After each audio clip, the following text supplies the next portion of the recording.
Today, President Obama continued his economic tour of America's heartland, stopping in Ohio to visit a family who had been saved by the stimulus. The president assured Americans that slowly but surely we're moving in the right direction.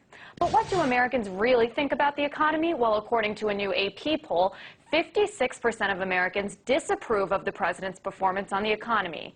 Meanwhile, 61% think the economy has gotten worse or stayed the same under Obama's watch. Joining me now to talk more about this is Gerald Celente with the Trends Research Institute. So, Gerald, first of all, after President Obama's speech, a bunch of us in the newsroom noticed something that you had tweeted. You said it's presidential porn, promises economic orgasm, but there's no happy ending. What did you mean by that? Well, the New York Times, the self-proclaimed paper of record, called what we did when we forecast that this terrible recession would happen, they called it pessimism porn. What Obama's doing out there is he's hustling a confidence game. It really is presidential porn, that if you just wait until Election Day and have confidence, there'll be an economic orgasm at the end of the day. And the facts are in the words. Let me read what he said today.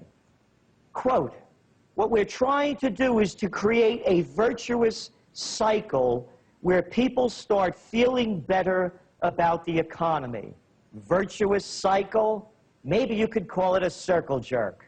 Because the president goes on to say that, quote, what they're trying to do is to convince the public that if they'd only build their confidence and they would go out and spend more, and that if businesses had more confidence, they would hire more. He is a confidence man, a con man, a con game. They're not creating jobs. What did they create? They dumped in nearly $11 trillion that was lent, spent, and guaranteed to stimulate the economy. The job numbers are terrible, way, way below what they had forecast. And Gerald, you know, our viewers got a chance to, while you were kind of reading those quotes, actually take a look at your tweet too. But come on, Obama assured the citizens of Ohio today not to worry, that we're on the right track, as I said before. And actually, let's listen to a little bit of what he had to say today. Slowly but surely, we are moving in the right direction. We're on the right track. The economy is getting stronger, but it really suffered a big trauma. And we're not going to get all 8 million jobs that were lost back overnight. It's going to take some time. So slowly but surely, we're moving in the right direction, right, Gerald? That's the same line they use regardless of what it is. Let's look at the two losing wars America's fighting. Listen to General Petraeus last week out in the news media trying to, quote, convince the public to stay the course. What's the word they use? We're making progress. Progress is the White House favorite word. Every time they're losing, it's the same old story. When it's the war, more men, more money, more time. And whether it's the economy, more time, more money. No, they're not making progress. We are not pulling out of this recession. We haven't left it. It's not a double-dip recession. It's not a W. It's not a V. It's not an L. It's a recession heading to a depression. Then, I mean, is he just lying when he's saying to the people of Ohio that we're gaining new jobs, that we're building more infrastructure, and that the stimulus helped many Americans keep their jobs, and that the economy is growing? I mean, let's listen to something else he said today. What we're trying to do is create sort of a virtuous cycle where people start feeling better and better about the economy, and a lot of it's sort of like recovering from an illness. You get a little bit stronger each day, and you take a few more steps each day, and that's where our economy's at right now. So it's like recovering from an illness, right? Doesn't he have a point there? You know, it can't happen all overnight, but progress is being made.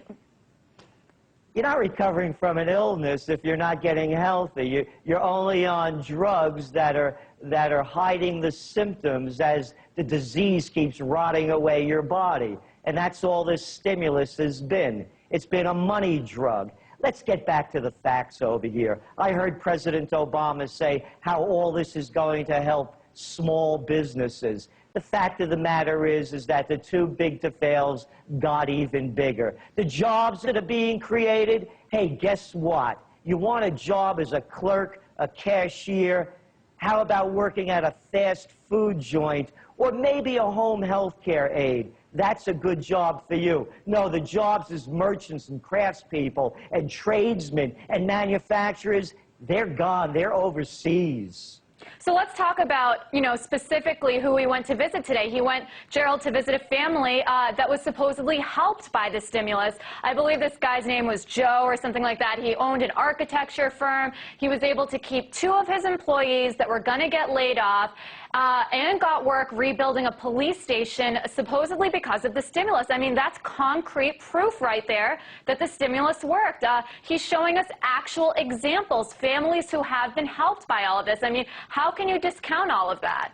Yeah, a country of what, 300 million plus people, 2 jobs, and what a cheap trick. Ohio, put it all together. Remember a family named Joe. You remember Joe the plumber? Whether it's Republicans or Democrats, they go for the same cheap trick. The Republicans, of course, try to get Joe the plumber. The quiche eaters and the balsamic smilers, they go for Joe the architect. A step up. Come on, 2 jobs, what's that? The country's lost over 8.5 million. Right. Gerald, really quickly before I let you go, I have to ask you about something else that was really popular today as President Obama was giving his speech. It was one of the most popular Google trends. It's the Hindenberg Omen, apparently an indicator that shows when the stock market is about to crash. Why are people talking about this? And tell us really quickly, what is the Hindenberg Omen, and is it showing that the markets are about to crash? Well, we don't put much stock in that forecast. There's something that they did in the past that shows that when S&Ps and certain indexes meet different variables, that the market crashes. Look, we've been saying that the market's going to crash if 2010 was going to happen. That was our top 10 trend forecast in December of 2009. So now all the numbers are adding up to crash, and they want to put a neat little formula around it to show that it's going to happen. It's much bigger than that. This is a global meltdown. All right, Gerald, you're one step ahead of them. That's Gerald Celente, Director of the Trends Research Institute. Thanks.